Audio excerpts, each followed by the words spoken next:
23 अगस्त 2023 को 6:04 पर इसरो ने चांद के उस अंधेरे यानी डार्क साइड रीजन में कदम रखकर पूरी दुनिया की स्पेस हिस्ट्री में अपना नाम हमेशा के लिए लिख दिया। बॉलीवुड मूवीज से भी कम बजट में इसरो ने वो कर दिखाया जिसे रशिया की हाई बजट स्पेस एजेंसी भी नहीं कर पाई। रशिया छोड़ो, नासा भी पिछले 40 सालों में चांद पर नहीं जा पाया। चांद में पहले कदम रखने वाले इंसान भले ही नील आर्मस्ट्रांग और बज ऑल्ड्रिन क्यों ना हो, लेकिन इसके 10 साल पहले ही यानी 12 सितंबर 1959 को सोवियत ऑलरेडी चांद पर पहुंच चुका था लूना 2 के साथ। ठीक उसी तरह लूना 25 रशिया के लिए एक अहम मिशन था, क्योंकि रशिया ने आखिरी बार 18 अगस्त 1976 को चांद पे लूना 24 के साथ पहुंचा था। फिर लगभग 50 साल हो गए और अब जाकर उसका नेक्स्ट वर्जन यानी लूना 25 इस बार क्रैश हो गया।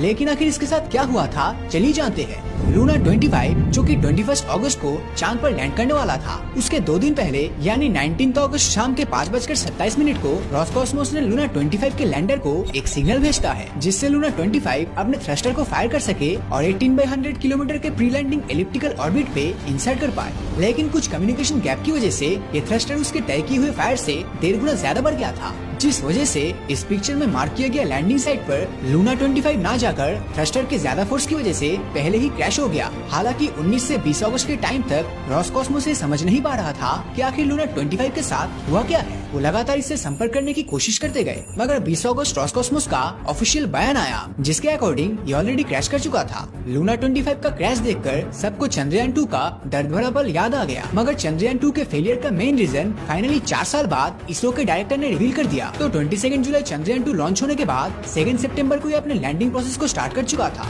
और विक्रम लैंडर अपने रोवर के साथ चंद्रयान 2 के ऑर्बिट से अलग होते होते 7 सितंबर को ये अपने लैंडिंग के लिए फाइनली प्रिपेयर हो जाता है। इस वक्त तक सब कुछ ठीक ही था, लेकिन जब विक्रम लैंडर चांद के 2/35 किलोमीटर एलिप्टिकल ऑर्बिट में था, तभी अचानक इसरो से विक्रम लैंडर का संपर्क टूट गया। अब इसके बाद आखिर क्या हुआ, चलिए जानते हैं। तो चंद्रयान 2 मिशन में विक्रम लैंडर के लिए टोटल 3 फेजेस थे, rough breaking phase, camera costing phase और फाइन ब्रेकिंग फेज। यहाँ पर दिखाई देने वाली येलो कलर का लाइन विक्रम लैंडर का प्लान्ड पाथ था, जबकि रेड डॉटेड लाइन इसका एक्चुअल पाथ दिखा रहा था। यहाँ पे साफ दिखाई दे रहा है रफ ब्रेकिंग फेज के दौरान विक्रम लैंडर में सब कुछ नॉर्मल था, लेकिन जैसे कैमरा कोस्टिंग फेज में ये लैंडर घुसता है उसी वक्त इसमें प्रॉब्लम्स होना शुरू हो गया और इसी जगह पे इसरो से विक्रम लैंडर का संपर्क टूट गया और बाद में पता चला कैमरा कोस्टिंग फेज क्रॉस करने के बाद ही फाइन ब्रेकिंग फेज में इसका क्रैश लैंडिंग हो गया, जो लैंडिंग साइट से बस 500 मीटर की दूरी पर था। जब चंद्रयान 2 में विक्रम लैंडर अपने ऑर्बिट से अलग हुआ तो इसके प्रोग्रामिंग में कई सारे टास्क एक साथ डाले गए थे, जैसे अपने थ्रस्टर, वेलोसिटी और रोटेशन को ठीक रखते हुए सेफ लैंडिंग करना इसमें शामिल था।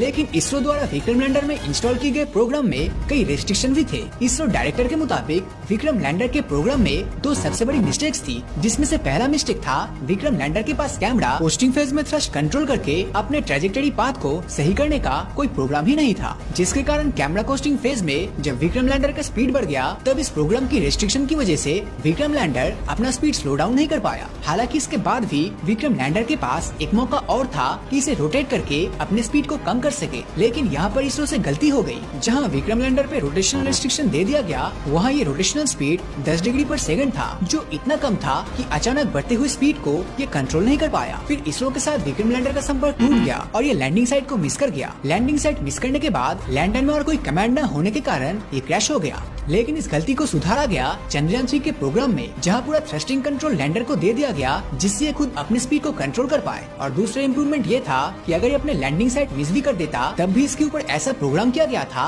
कि ये खुद ही अपनी लैंडिंग साइट ढूंढ के अपने आप ही लैंड कर जाता। 14 जुलाई दोपहर 2:35 पर 4 साल बाद चंद्रयान 2 में हुए गलतियों से सीख लेकर इसरो ने चंद्रयान 3 को लॉन्च किया। ये मिशन सक्सेसफुल होने के साथ साथ इसरो चांद पर लैंड करने वाला चौथा देश और साउथ पोल में लैंड करने वाला दूसरा देश बन गया। फिर 5 अगस्त को ये लूनर ऑर्बिट में घुसते ही चंद्रयान 3 ने चांद का एक वीडियो भी भेजा और 17 अगस्त को चंद्रयान 3 का प्रोपल्सन मॉड्यूल और विक्रम लैंडर अलग होकर चंद्रयान 3 23 अगस्त को चांद के साउथ पोल में लैंडिंग करता है। अगर चांद के साउथ पोल रीजन की बात करें तो 3 जनवरी 2019 को चाइना ने चैंगी 4 के साथ मून के साउथ पोल रीजन में लैंड कर चुका है। लेकिन चैंगी 4 और चंद्रयान 3 इनमें से कोई भी चांद के 90 डिग्री साउथ पोल में लैंड नहीं किया था, बल्कि पहली बार इंडिया ने ही 14 नवंबर